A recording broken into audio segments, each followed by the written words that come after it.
Namo Bhagavate Vasudevaya. Om Namo Bhagavate Vasudevaya. Om Namo Bhagavate Vasudevaya. So this morning we're reading from the Srimad Bhagavatam, Canto 5, Chapter 17, text number 12. Again, it's a long prose, I'll just read the translation.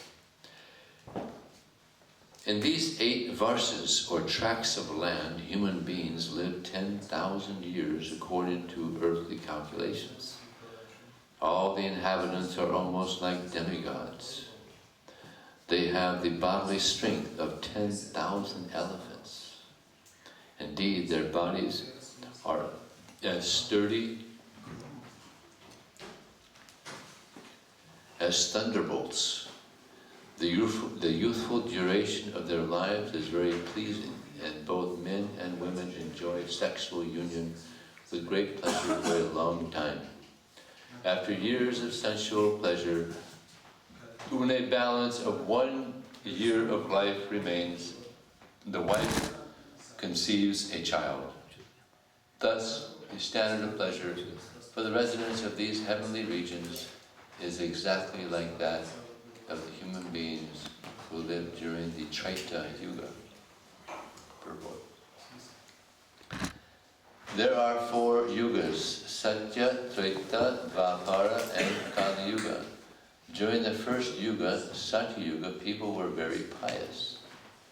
Everyone practiced the mystic yoga system for spiritual understanding and realization of God. Because everyone was always absorbed in samadhi, no one was interested in material sense enjoyment.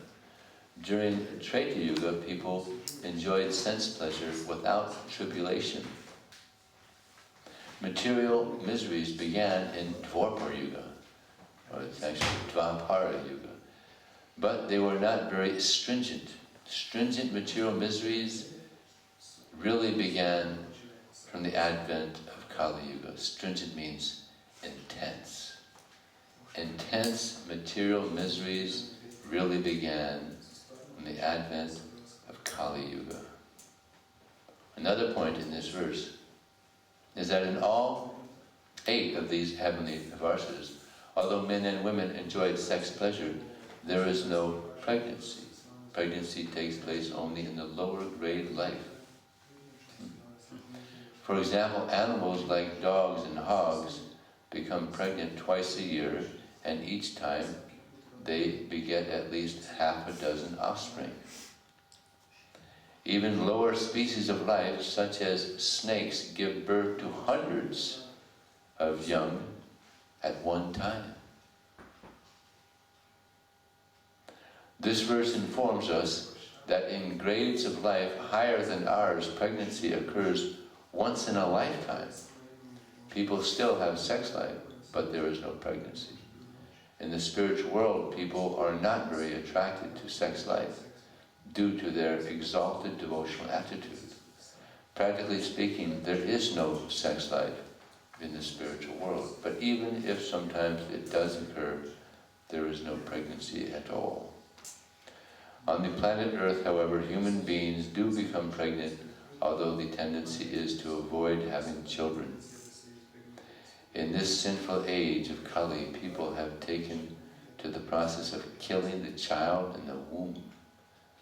This is the most degraded practice. It can only perpetuate the miserable material conditions of those who perform it. Om Jnanatamandasya Jnananjana Shalakaya Chakshram Militam Nena Tasmai Shri Gurave Namaha Mukram Kotavatalam Pamunam Hayate Grinat Kripataraham Bande Shikaram Dinadaranam Manchakapatu Vishta Kripa Sindhu Devacha Patitanam Pavanebhyo Vaishnavebhyo Namo Namaha Jaya Shri Krishna Chaitanya Prabhu Nityananda Shri Advaita Gadadhar Shivasti Gaur Bhaktavinda Hare Krishna, Krishna Krishna, Hare Hare, Hare Rama, Rama Rama, Hare Hare. Here in the purport, Prabhupada mentions the different ages, Satyuga, Treta, Dvapara, Kali Yuga. In Satyuga, the practice for perfection was in meditation. They would meditate for long periods. Valmiki Munis meditated for 60,000 years. Imagine that. Can't imagine. And we sit down, and after 10 minutes of chanting, we start falling asleep. So in this age, it's difficult to meditate. Prabhupada, he said, I had the experience. I was at one yoga studio, and they were meditating, and they were snoring. They were snoring. So in this age, it's very difficult to meditate. And therefore, even devotees, they've taken vows to Prabhupada or to their spiritual master to chant 16 rounds a day. Can't do it. If you don't get a taste for chanting, it's very difficult to continue. Because the mind will be distracted. So we have to pray for a taste for chanting the holy name. If we don't have that taste, 2 hours a day, that's a long time. That's a long period of time in a day. So we have to have a taste for chanting. Pray for that taste. And it should always be done, at least during the Brahma Muhurta. Prabhupada told Yamuna Devi, this is going to shock you. He told Yamuna Devi, the best time to chant your rounds? Before Mangalarti. He said, chant all your rounds before Mangalarti, best time. And your Gayatri. So she started doing that. She's probably she's famous as the most saintly lady in our movement, pretty much, isn't it? Such a saintly lady. Prabhupada said, if you were a man, I'd have you as a GBC member. Very saintly lady. There's this book now by her that's out now. Pretty amazing book. Any of you read this book? Just to give you a little taste of what this book's about. There was one period where she was walking with Prabhupada, John Lennon's estate, and Guru Das, her husband, was filming. And she was walking, and then she thought, well, better I'm walking behind Prabhupada, I'll follow in his footsteps. So she was walking behind Prabhupada. And then she looked down. No footprints. She looked behind herself, and I'm leaving footprints. And she said, Prabhupada, you're not leaving any footprints. I'm leaving footprints. You're not leaving any footprints. Prabhupada turned around and said to her, in the future, you'll understand. And then he kept floating. She's a pretty sharp lady. She knows, whether someone's leaving footprints or not. It's not a difficult thing to see. So, just to give you an idea of some of the nectar in this book. One time Prabhupada would take care of the ladies very nicely. Sometimes the men would be a little rough, so he took care of the ladies very nicely. So they were at one temple, and Prabhupada was in one room, and she was in the room next to Prabhupada with maybe one or two other ladies. And they each had a balcony. And Prabhupada was out on his balcony chanting. And then she came out on her balcony. And she looked at Prabhupada and she said, Prabhupada, I love you. And Prabhupada said, I know. And he walked back into his room. So cool, yeah. I know. And Prabhupada said, if you can get people to love you, they'll do anything for you. we saw people just giving their life, you know. Hundreds and hundreds of devotees were working so hard for Prabhupada. No salary. Not a dime. Just working for Prabhupada. And devotees were pretty good. Even they were so good that sometimes business people would come up to them and offer a job to them. And pay good money. It's okay. I'm okay. I like what I'm doing. So, in this verse it's mentioned samadhi, that the actual goal is we want to attain samadhi, we want to think of Krishna constantly. Not an easy thing. But Krishna says, man mana bhava man bandhu vijaya mam namaskar mame vaishasi satyam pratijane priyos. He says, always think of me. There's so many things we could think of. Millions of things we could think of. But if we're thinking of Krishna, Krishna's so pleased. Just like if you go up to a friend, and your friend says, oh, I was just thinking of you. Kind of touches the heart. Yeah. He wasn't there, but then they come up, yeah, I was just thinking of you, kind of. Doesn't it? Kind of touches the heart. So, if we're thinking of Krishna, it touches the heart. So many things we could think of. We're thinking of Krishna, Krishna's pleased. And we get purified by this thinking of Krishna. Always think of me, become my devotee. People are devoted to so many things. So to be devoted to Krishna, very auspicious. But to become devoted to Krishna, we have to think of Krishna. And in the Bhagavad Gita, Krishna explains how to think of him.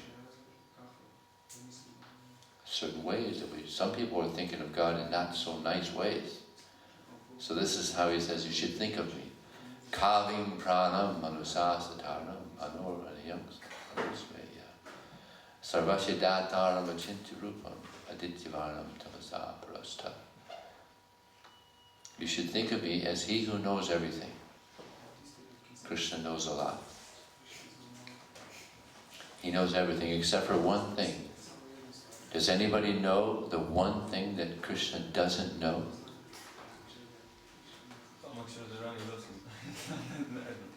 You got it. He was guessing. That was a good guess. You were guessing, or you knew? You already heard that?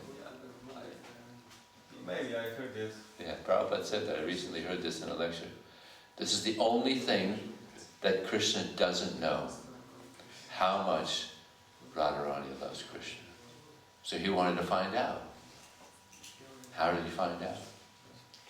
He appeared to Sri Chaitanya Mahaprabhu to find out. He appeared with the complexion of Srimati Radharani. Sri Krishna Chaitanya Radha Krishna Nayani. That the form of Krishna is the combined form of Radha and Krishna. And therefore this form of Krishna is very compassionate, because Radharani is the most compassionate. Generally, if so many incarnations, they come and they kill demons. Right? So many incarnations. Lord Nrsimhadeva, we're going to have this appearance day soon. He killed so many demons, not just Hiranyakasipu, but his cronies too. You know what crony means? His friends. He killed a lot of his friends because they were upset. You know, Hiranyakasipu, he's our master, he's our Lord. He was just killed. We're going to kill Nrsimhadeva. So they were all killed. I don't know how many, but there were hundreds at least. And Krishna came also, killed so many demons, right from, he wasn't even out of his crib. You know what a crib? Crib means the baby, for the baby, how do you say it in Slovenian? He was still in his crib, and he killed a demon. Sucking on the, still taking the breast milk, and he's killing demons. Right to the end, he's killing so many demons. And Hiranyaksha, was killed by Lord Boar. So many demons were killed by incarnation, but Lord Chaitanya didn't kill. He almost killed. He almost killed somebody. Jagai and Madai. Actually, he was almost going to kill Madai. Jagai, he had protected Lord Nityananda. So Lord Chaitanya came to kill the demoniac mentality. And that's what this mission is about, giving this knowledge out to kill their demoniac mentality. And what is that demoniac mentality? That I'm the proprietor, I am the enjoyer. This is the demoniac mentality. People want to get more and more things. Big home, big car, more and more things. Yeah. Listening to Radhanath Swami recently, is saying that previously we used to love people, use things. Now we're loving things and using people. Right. So people become very, very attached to things. It's like there was a survey done 100 years or so ago. What was people's greatest fear? And the greatest fear was war. Now, 5 years ago or so, they did another survey. What is your greatest fear? They surveyed about, I don't know, maybe a couple hundred people. And their greatest fear was losing their cell phone. The greatest fear. Yeah. People are so attached to their cell phone. Yeah. So loving things. And so much divorce now. 100 years ago, practically there was no divorce. I don't even think that was even heard of yet back then. I wonder how old divorce is. It's not that old. It was unheard of in India up until, 40 years ago or something? Unheard of. It was illegal. Couldn't even do it. So it's just, people have become so materialistic and so selfish and lost all common decency.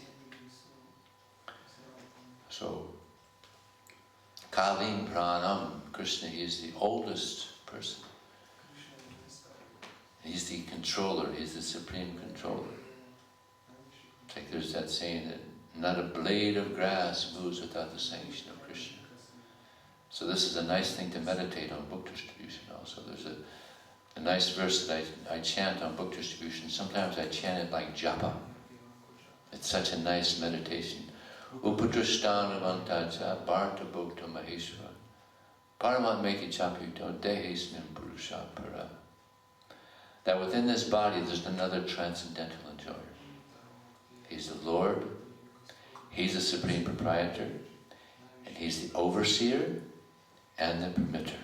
These two things are important to remember. He's the overseer.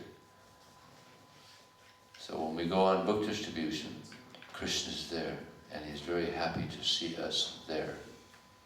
And he's the permitter. So that's why prayer is so important. If we're praying sincerely to distribute books, Krishna sends people.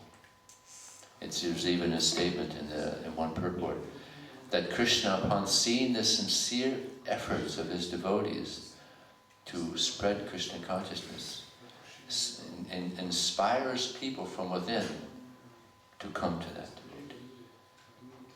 Book distribution can be very mystical, just like it's not that uncommon. Someone will come this way, and I distribute a book to them, and then they go back the same way. Generally, someone's coming this way, they go that way, right? But so many times it happens. People come this way and they go back that way. You have that experience? Yeah. And sometimes I've had the experience where I'm talking to someone, and I offer a book to them, and they get a book, and they say, I never come this way. And as I was coming this way, I'm thinking, why am I going this way? I never come this way. But now I got this book, now I know that's why I came this way. Even the karmis, they know there's something mystical going on here. So, we had to pray to Krishna. He's the overseer, he's the permitter. We can try our best.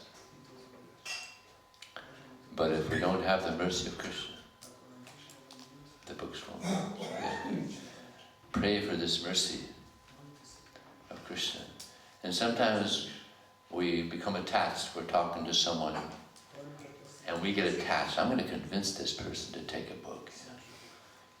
And we get so attached that the false ego gets involved. And then they feel our false ego.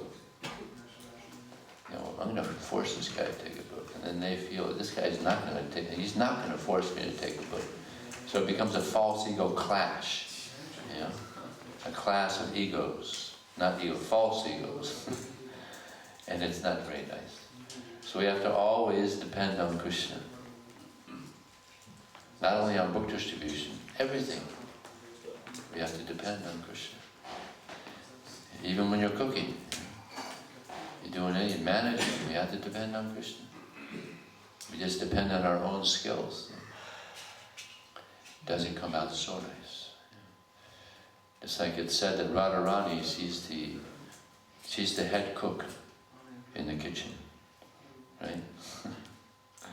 So the cooks, they pray to Radharani, please, may this be a nice offering to your Lord Krishna. So in everything we do, we have to do it depending on Krishna. Kaving pranam manusa sataram anor niyamsam anusmrita. That Krishna, he is smaller than the smallest. He's so small that he can go on a long walk within the atom. He can go on a long walk within the atom. Very small. And he's very big. Mahavishnu, he breathes out and universes are coming out.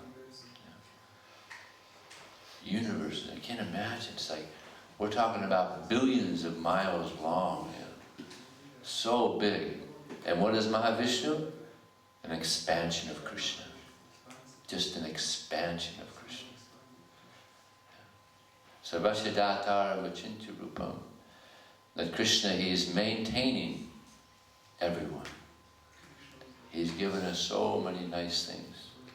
Vegetables and fruits, water, nice water. So many nice things Krishna's given us, so we should always be very grateful to Krishna. Adityavarnam tamasa parasta, that he is brilliant like the sun. He's got this effulgence. Even it's said in the Shastra that, please, my Lord, please reveal this effulgence, this glaring effulgence, so I can see your form. It's not easy to see Krishna.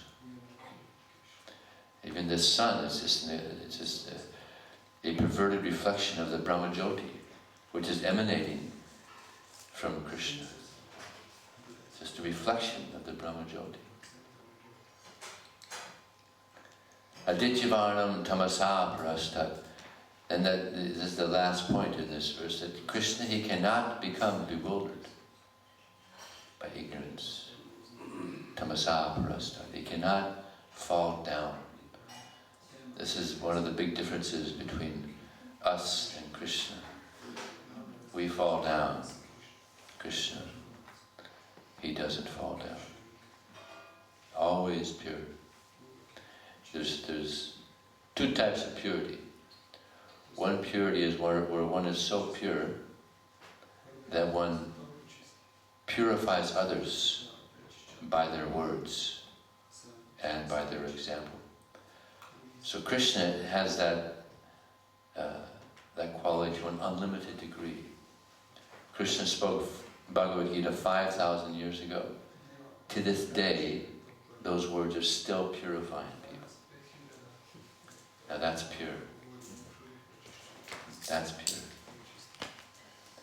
Prabhupada said if someone just reads one line, it could change their life.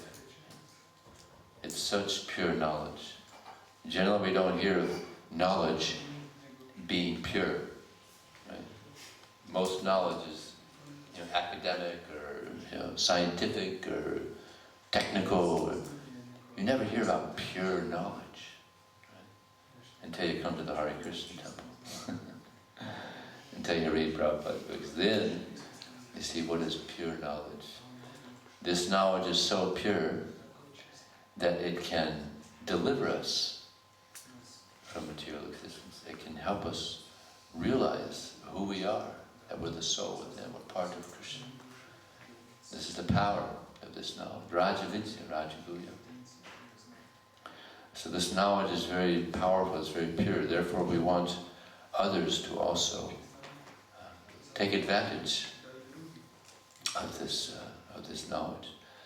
So here in the purport, Prabhupada also mentions this sex appeal that is very much rampant, not just on the middle planetary system, but here it's mentioned actually this is not heavenly planets that he's speaking about. This is a middle planetary system, where the residents are living a much more higher standard of life. But even there, it's also, they're heavenly planets also. This is the main attraction, the shackles of sex desires, what keeps the living entity stuck in this land of birth and death. It's the main attraction. Yeah. But, as Prabhupada mentions in the purport, for a devotee, it's not so. It's not such a big deal. It's overrated. It's overrated. And therefore Jamunacharya, a great devotee, he says, Yadavati mama cheta Krishna padaravinde Nava rasadam yuntimati maasi Tadavati batanari sangame smayamani Bhavati mukha vikara sustu nushtivanamcha. Now this Jamunacharya, he was a king. And he had all kinds of opportunity for sense gratification. And I'm sure he took advantage. But upon becoming a great devotee, he's still famous in India, Jamunacharya. He says, since I've been engaged in the loving service of Krishna, experiencing ever fresh pleasure at every moment, whenever I think of sex life, my lips curl in distaste and I spit at the thought. Yeah. No attraction. Because Krishna consciousness is a higher taste, much higher. This is nothing. This pleasure is nothing. It's nothing compared to the pleasure that one experiences in the service of Krishna. Insignificant. Nothing. It's actually, even he spits at the thought. It's a disturbing thought. Just get out. Nonsense.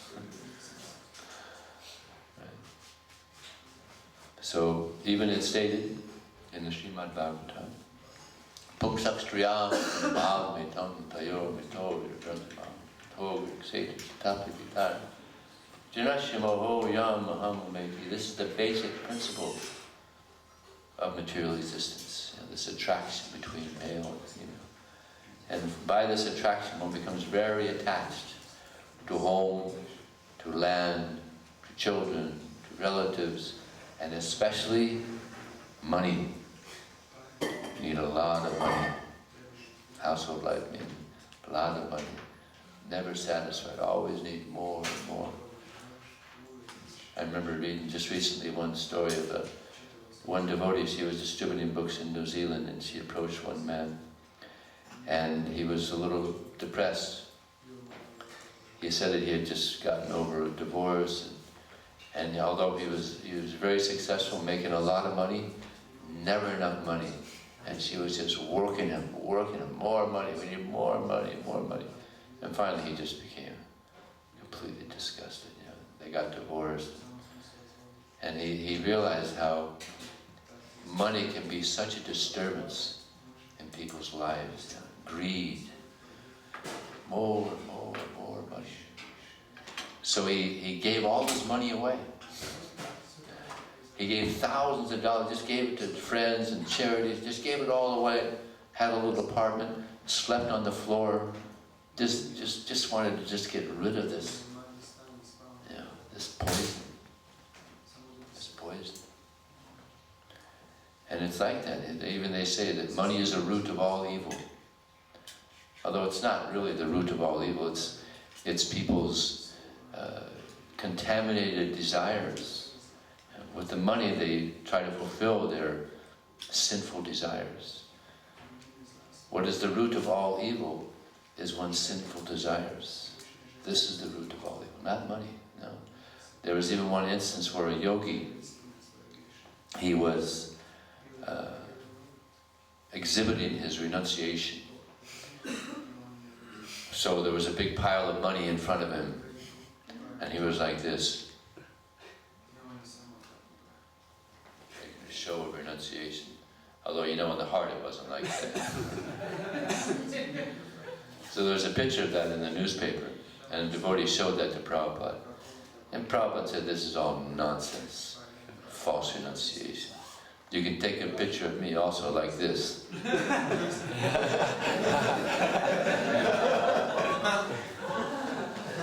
And I'll use it all in the service of Krishna.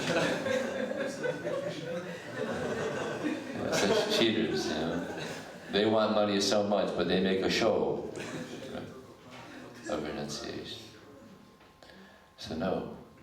Actually, one devotee was even saying, this part of the verse, not dhanam, not janam, he was thinking, maybe we should just cut this part out, because we need so much money. All over the world we need so much money. The TOVP and temples are needing, we want to do the renovation in this temple in Texas. You need €1.5 million euros or something.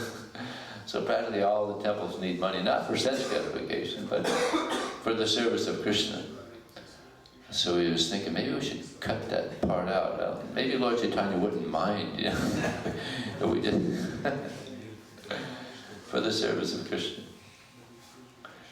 So yes, this is a big need in household life. Of course, the main thing is one wants to try to enjoy. Prabhupada said the boy is good, the girl is good, the boy and girl together, not good. Because the sense gratification fever rises. This desire to enjoy. Just like the story of Hansel and Gretel.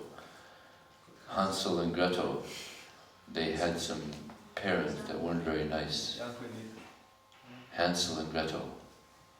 They say it the same way in Slovenia? Oh, okay, you changed the names also. Okay. Interesting. So they were abandoned by their parents, just left in the forest, wandering in the forest, and they see this gingerbread house. Oh, they were very hungry. So they went to this gingerbread house, and they're eating the house. Nice tasting house, having a good time, eating the house. And then a big witch comes out. What are you doing? You're eating my house. And then she took him in the house, and she was going to cook them, eat them. So they went there to enjoy.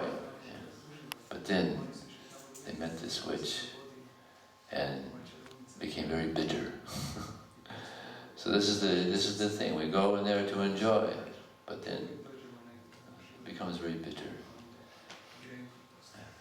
It ends in a happy ending.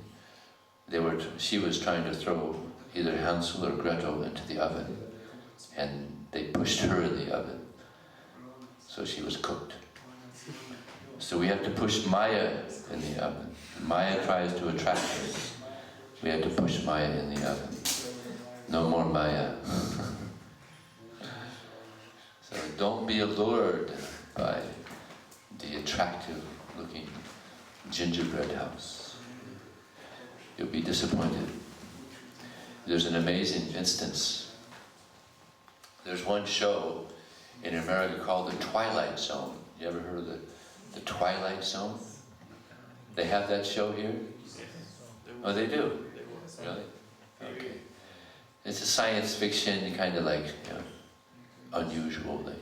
So there's one, I remember many years ago, a long time ago, there was one episode where this prisoner, he was a big criminal. He was such a big criminal. He was the worst criminal on the whole planet. So they decided, we're going to give solitary confinement to this criminal. They took him to another planet. They flew him in a spaceship to another planet. Solitary confinement. So you can imagine, that'd be a tough punishment. You know, you're the only person on the planet. So every few weeks they would fly in and give him supplies so that he survives. So what he really wanted them to do was, please stay, just talk to me, come on, let's play some chess, let's talk, you know. But you can't talk to anybody. So they would come, and he would beg them, please stay. No, we gotta go, we gotta go. So after quite a few times of coming and going, one of them was compassionate, so he brought a case. He brought a case, a big case, crate. And he left it there. Here, I'm leaving this for you. Put it together, this will relieve some of your anxiety, some of your distress. So he opened up this crate, and within the crate, there's something that has to be assembled. And it turns out that it's a woman. It's a woman that has to be assembled. It's a robot. So he put it all together, and this robot even spoke and walked. Special robot. But he became exasperated. But you're just a robot. And he pushed her down, just a robot. And then she looked up at him, she said, you hurt me. But you're just a robot, how can I hurt you? Oh no, I still have feelings. Oh, I'm sorry, please forgive me. And then he started having conversations with her, and it became like that this robot was a regular person. And then the spaceship came and gave good news to this prisoner. Hey, we're setting you free. You can come back with us, back to Earth now. We've reduced your sentence. You're free. We're taking you home. And then he said to the robot, hey, Henrietta, let's go. We're going back to Earth planet. They've reduced my time. And the person who left the robot, he said, I was afraid that was going to happen. I was afraid that was going to happen. Listen, that's just a robot. It's not a person. No. You don't understand. It's a real person. So he took out the gun to shoot the robot. And the prisoner said, no, don't shoot. And then he shot the robot. And then the next scene was just a head with wires and springs coming out of the head. It was a robot. And then you look down, wow. It was a robot. I was tricked. So this body is also a machine. Isvara Parama Krishna Isvara Sarvabhutana Prida Serjanitis Brahmayan Sarvabhutani Yantravadhani Maya. Krishna says that I am seated within the hearts of all living entities, and I am directing the wanderings of everyone who are seated as though on a machine made of the material nature. So this body, believe it or not, is just a very, very sophisticated machine. We've been tricked. We think it's a real person, but it's just a machine.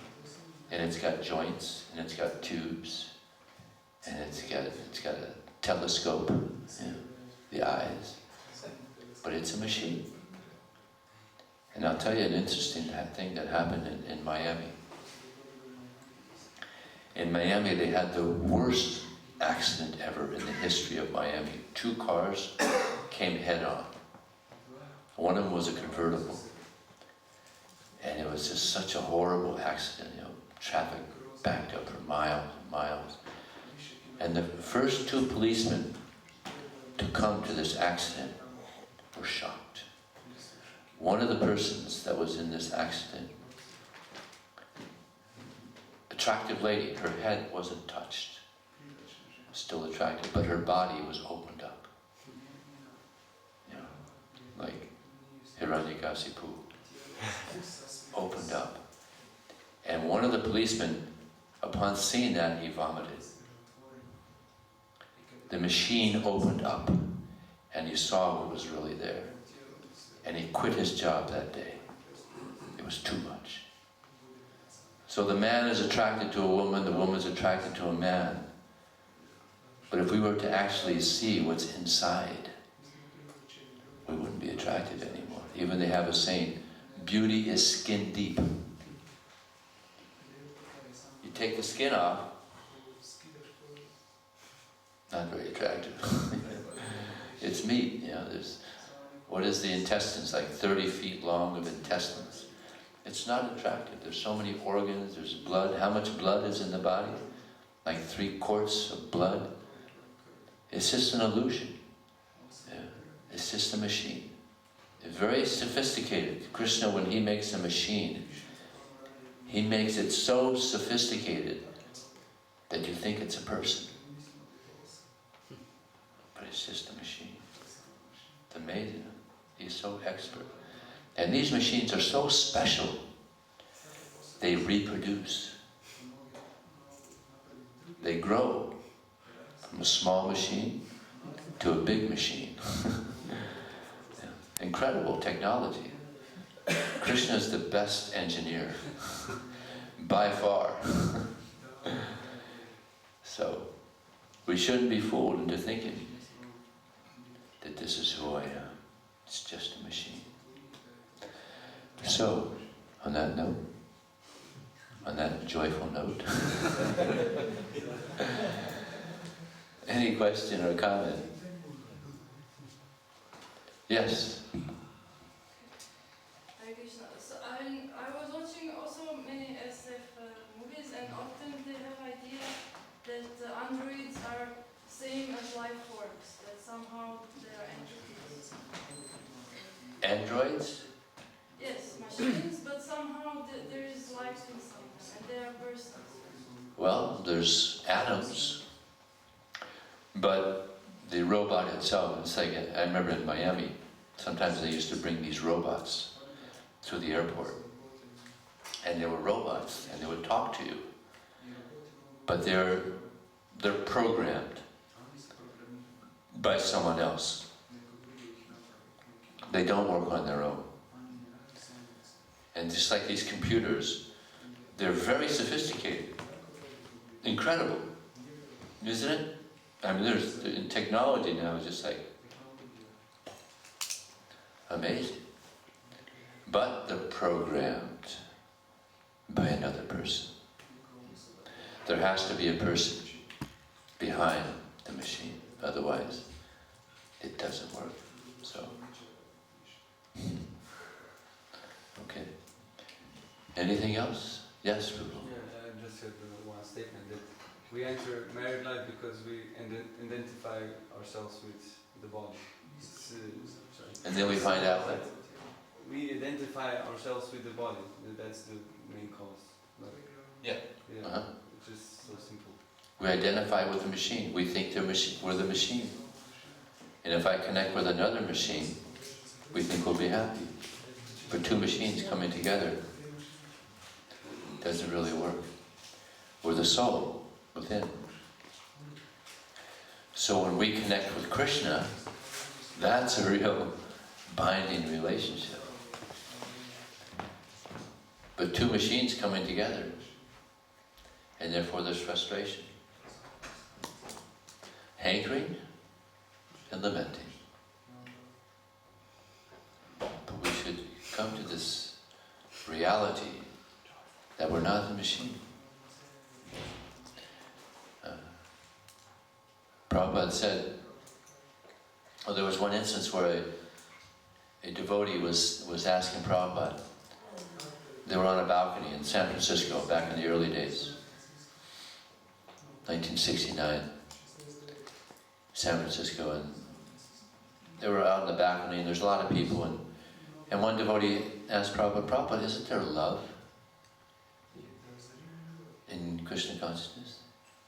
And Prabhupada said, oh yes. That's what we're all about. We want to attain love for Krishna.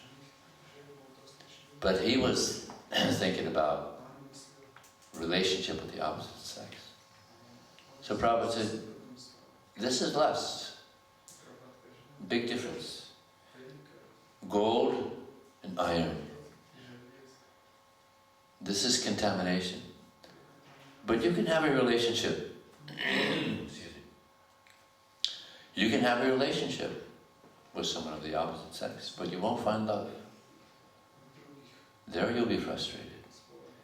If you want love, that's only between Krishna and the living entity.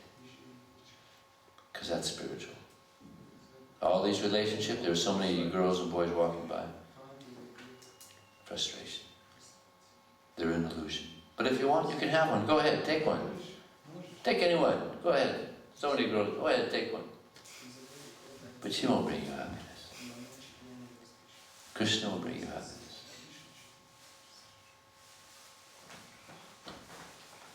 Okay. Yeah. It's very far out that Krishna makes such a machine, and inside this machine there are also other machines living, like bacteria, worms. Yeah. It's amazing. Yeah. Amazing. It's an amazing creation. Yeah, it's a micro and macro in both. Yeah. It's a whole other universe going on within our body. Yeah, there's living entities there, surviving off of things that we put in our body. So, but we should really try to come to the reality that we're the very little soul within this body. We're part of Krishna, and try to serve Krishna. Then we'll be satisfied. Okay, thank you very much. Srila Prabhupada ki jai.